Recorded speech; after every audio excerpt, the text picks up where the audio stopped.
और मैं उसी जगह काम करती हूँ जिस जगह को लोग बहुत ही अजीब नज़रों से देखते हैं। लेकिन किसी को ये नहीं पता कि यहाँ पे जो लोग काम करते हैं वो अपनी मर्जी से नहीं आते हैं।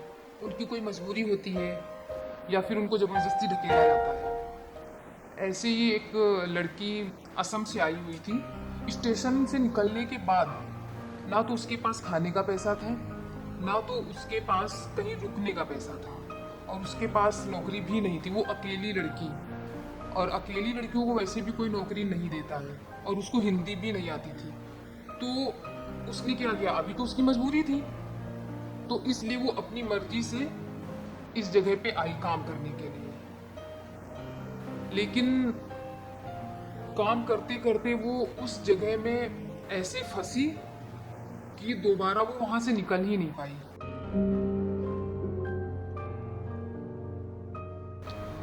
उसकी उम्र उस टाइम पे लमसम 18 या 20 की रही होगी।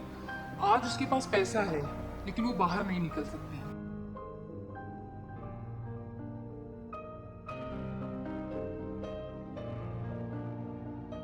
22 मार्च के बाद लॉकडाउन शुरू हो गया, लेकिन उसके बाद भी हम लोगों का काम शुरू था। हम लोग काम करते थे, कस्टमर आते थे, पैसा आता था, पैसा मिलता था, वो सारी चीज़ें होती थी।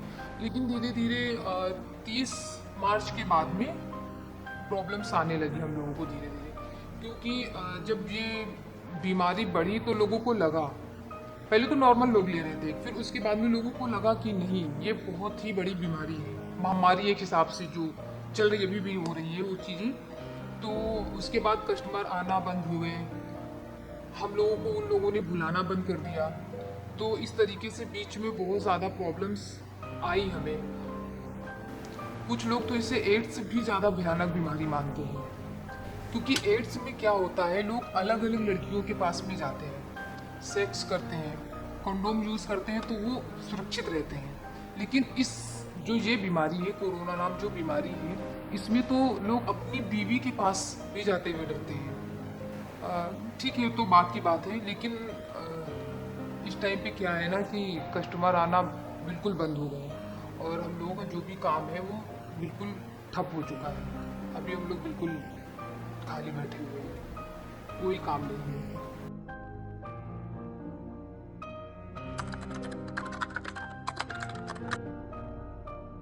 देखो, धंधा करती हूँ, अकेली हूँ, तो पूरा ध्यान मुझे खुद का रखना पड़ेगा, क्योंकि अगर मुझे कुछ हो गया तो फिर आगे का काम कैसे होगा। आगे पीछे तो कोई है नहीं। तो क्या हुआ कि लास्ट जो जनता कर्फ्यू हुआ हमारा, तो उसके पहले ही जाके मार्केट से सारा सामान ले लिया, खाने का, पीने का, मेकअप का सामान, कोल्ड ड्रिंक्स वगैरह जो भी था सब ला के घर में भर लिया सामान। उसी से अभी तक चीज़ें चल रही थी। बीच में अगर कुछ कम भी हुआ सामान या ख़त्म हुआ सामान तो जाके फिर से मार्केट से लिया सामान पूरा। लेकिन लॉकडाउन के पहले जो हम लोगों की ज़िंदगी थी वो बिल्कुल ऐसी नहीं थी, क्योंकि टाइम पे अभी जैसे हम लोग हैं, हम लोग तो अपना पूरा बॉडी पे ध्यान देना पड़ेगा। अगर वो चीज़ें नहीं करेंगे तो कस्टमर दूर से ही भागेंगे। तो इस टाइम पे क्या हुआ कि पार्लर्स भी बंद हैं। अगर सामान खत्म हो रहा हो, टाइम पे नहीं मिल पा रहा है हमें, जैसे मेकअप का सामान अगर बीच में ख़त्म हुआ तो फिर हम लोग मेकअप भी अच्छे से नहीं कर पा रहे हैं, या बहुत सारी चीज़ें, हाथ का, पैर का, हम लोगों का एक्टिविटीज़ जो भी हम लोग करते हैं, तो वो चीज़ें नहीं हो पा रही थी। लेकिन क्या है कि अब कस्टमर नहीं आते हैं। कभी कभी तो लगता है कि ये काम भी बंद हो जाएगा, लेकिन नहीं, ये काम बंद नहीं होगा, क्योंकि अरे ये काम तो राजा महाराजाओं के टाइम से चला आ रहा है, तो ऐसे कैसे काम बंद हो जाएगा। हाँ, बीच बीच में कुछ पैसे वाले लोग जो हैं कॉल करके बुलाते हैं, बुलाते हैं, और वो कुछ मतलब वैसा कुछ करते भी नहीं है। बस क्या है कि थोड़ा डांस वगैरह बोलते करो, डांस करवा लेते हैं, और शरीर के साथ कुछ नहीं, मतलब टचिंग नहीं या कुछ भी नहीं, तो हम लोगों के लिए भी वो चीज़ें अच्छी हैं। भाई जाते हैं, कमर हिला देते हैं, पैसा उठा लेते हैं, चले जाते हैं। लेकिन क्या करें, इस बीच दिक्कतें बहुत ज़्यादा आई, क्या कर सकते हैं।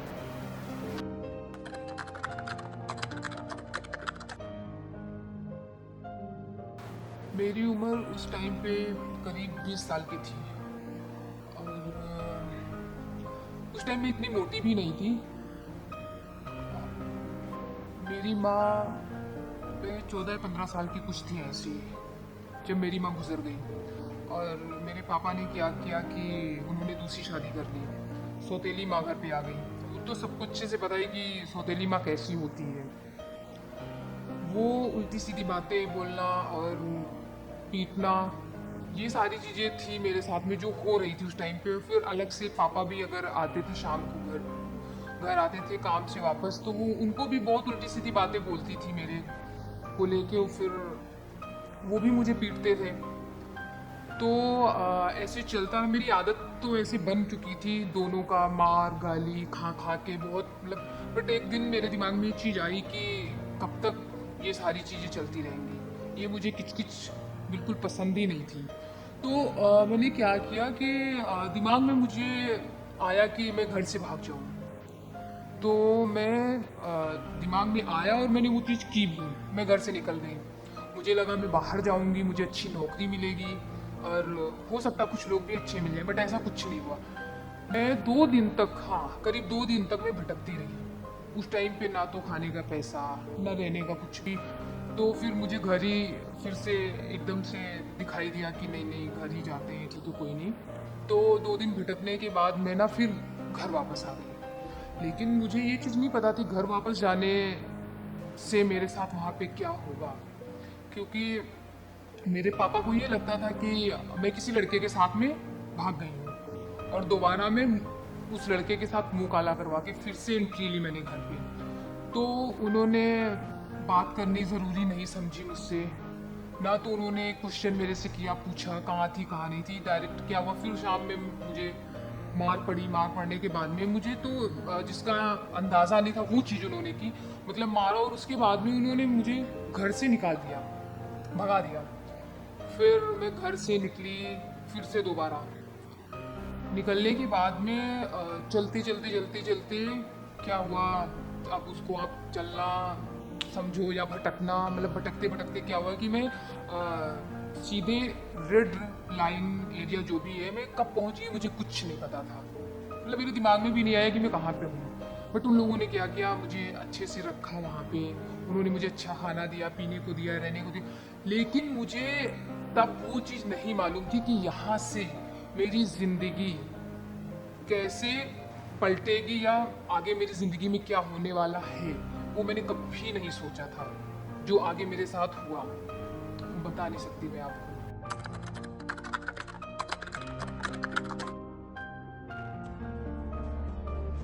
उस वक्त मैं शायद नहीं, मैं उस वक्त इंटर में ही थी। और मैंने पहले भी बताया मेरी माँ की डेथ हो चुकी थी। और ये भी मैं बता चुकी कि मेरे बाप ने दूसरी शादी कर ली थी। दूसरी शादी कर ली और फिर जब माँ सौतेली आती तो बच्चे वैसे भी पराए हो ही जाते हैं, तो मैं उनके लिए कुछ मायने नहीं रखती थी उस टाइम पे। और मेरा क्या था ना कि मैं बहुत ज़्यादा परेशान भी थी। बस उस टाइम पे यही लगता था कि अगर कोई हो, कोई मिल जाए जिससे मैं अपनी बात शेयर करूं, उसको बोलूं। तो उसी टाइम पे मेरी मुलाकात एक लड़के से हुई जिसका नाम संजय। तो उससे मेरी मुलाकात हुई, बातचीत हुई और फिर बाद में मुझे पता ये चला कि वो उसका घर भी मेरे घर के पास ही में है। तो धीरे धीरे बात करते करते करते करते मुझे ऐसा एहसास हुआ कि मुझे उससे प्यार हो गया। हालांकि मुझे प्यार के बारे में उतना कुछ पता नहीं था, बस हाँ ये था कि फिल्मों में देखती थी, लड़का लड़की मिलते हैं, किस करते हैं, गले लगते हैं, बस यही सारी चीज़ें थी जो मुझे पता थी उस टाइम पे। एक दिन क्या हुआ कि मुझे ने मुझसे मेरी कुछ नंगी फ़ोटोज़ मांगी, तो मैंने उसको मना किया।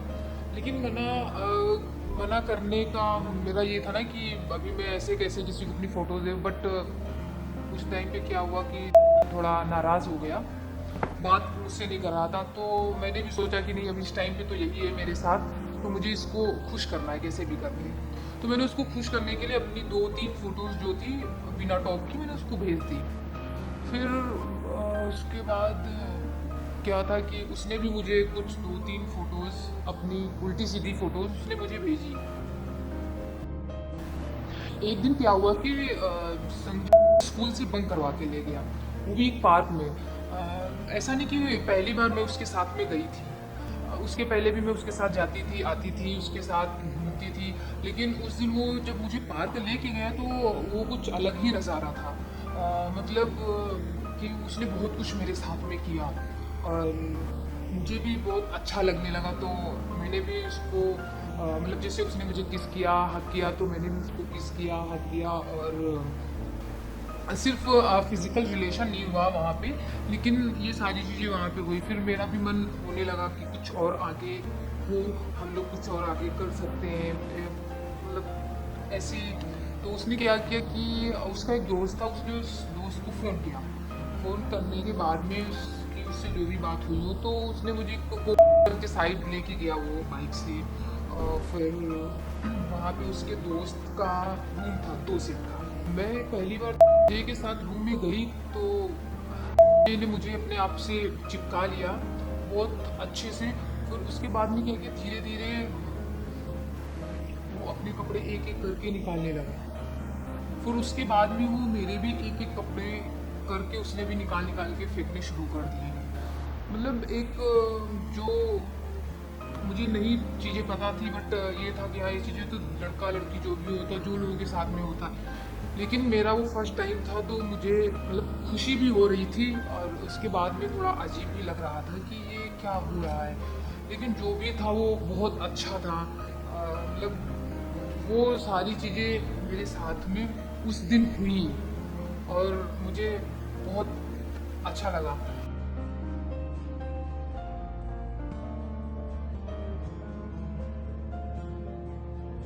हाँ, लेकिन मैंने एक बात सुनी थी कि फर्स्ट टाइम खून आता है या खून निकलता है, जो भी है। लेकिन मेरे साथ में ऐसा कुछ भी नहीं था, क्योंकि मैं स्कूल में फुटबॉल भी खेलती थी और उसके साथ में मैं क्या करती थी, मैं साइकिल से ही स्कूल जाती थी। तो इसलिए मुझे उतनी ज़्यादा प्रॉब्लम नहीं हुई। लेकिन हाँ, मुझे मज़ा बहुत आया। मैंने मतलब बहुत इंजॉय किया उस टाइम पे अच्छे से।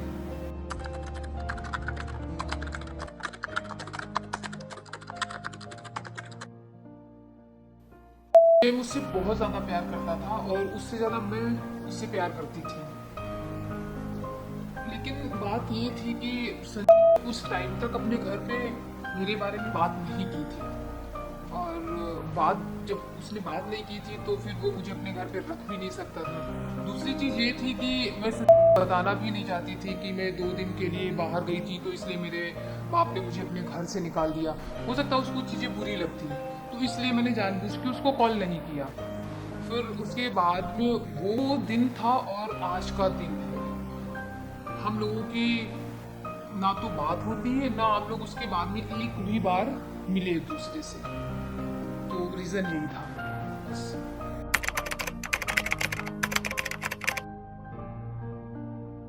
धंधा वो ऐसा है ना कि अभी तो सबको पता है बहुत सारे काम फ़ोन से ही हो जाते हैं, मोबाइल यूज़ कर लेते हैं, मोबाइल पे ही कस्टमर कस्टमर को डील करते हैं, कस्टमर से बातें हो जाती हैं, सब कुछ हो जाता है फ़ोन से। तो कभी वो फ़ोन से बुला भी लेते हैं या फिर कभी किसी को भेज देते हैं, गाड़ी भेज देते हैं। और कोई कोई लोग तो खुद ही आ जाते हैं रिसीव करने के लिए।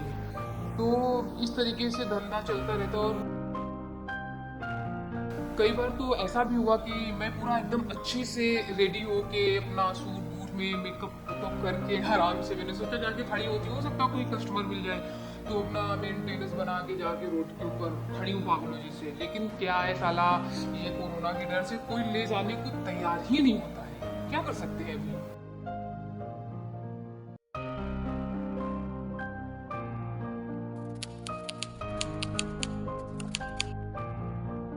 देखो सरकार का क्या है, वो तो वैसे भी बहुत सारा काम अभी लॉकडाउन के टाइम पे कर ही रही लोगों के लिए। और हम लोगों का क्या है साला, हम लोगों को कौन पूछता है, हम लोगों को तो गिनती ही नहीं किसी किसी भी चीज़ में, मतलब गिनती ही नहीं है। हम लोग जैसे लग रहा है इंसान ही नहीं है। लेकिन उसमें सरकार की कोई गलती नहीं है। बस सरकार भी थोड़ा बिजी, सरकार जैसे अभी गरीब हमारे कहीं भी फंसे हैं उनको घर उनके पहुंचाना, उनको राशन देना और टाइम टाइम पे उनका चेकअप करवाना। और क्या बोलते हैं, सरकार उनको दवाई जो भी है, इलाज करवाना, हॉस्पिटल में एडमिट करवाना। तो सरकार ये सारी बहुत सारी चीज़ें कर रही है। तो बस हम यही मतलब सरकार से हमारी गुजारिश है, आप उनसे यही बोलना चाहेंगे कि हम लोगों के लिए भी कुछ सोचें, कुछ भत्ता या कुछ, जैसे बहुत सारा है नहीं कि अभी बीच में इन लोगों ने क्या किया, एक अकाउंट भी ओपन करवाया है फ्री का, कुछ बोले तो उसमें पैसा वैसा आ रहा है। तो बस यही है ना कि हम लोगों को भी चाहिए कुछ ऐसे ही दे, तो ताकि अगर आगे भी, जैसे भी ये समस्या कोरोना के टाइम पे है, लॉकडाउन, तो इसमें हम जैसे लोग भी बहुत ज़्यादा परेशान और बाकी लोग भी परेशान हैं। तो इन सब चीज़ों में जब भत्ता मिल जाएगा, पैसा मिल जाएगा सरकार की तरफ से, तो फिर हम लोगों को प्रॉब्लम नहीं होगी, हम लोग भी अपनी ज़िंदगी अच्छे से जी सकते हैं, खुशी से जो ये गम के पल है वो अच्छे से निकाल सकते हैं। क्योंकि एक तो इतना प्रॉब्लम, टेंशन, फिर दूसरा पैसे का टेंशन, तो एक चीज़ तो हाथ में होनी चाहिए, अगर काम नहीं तो कम से कम पैसा तो है।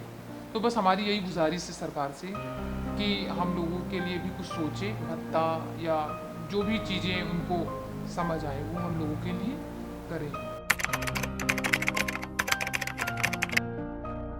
जिंदगी का क्या है, जैसे अभी तक कटती चली आएगी भी कट जाएगी, क्या है जिंदगी का मतलब, बस अब ऐसे ही है, चलती जाएगी।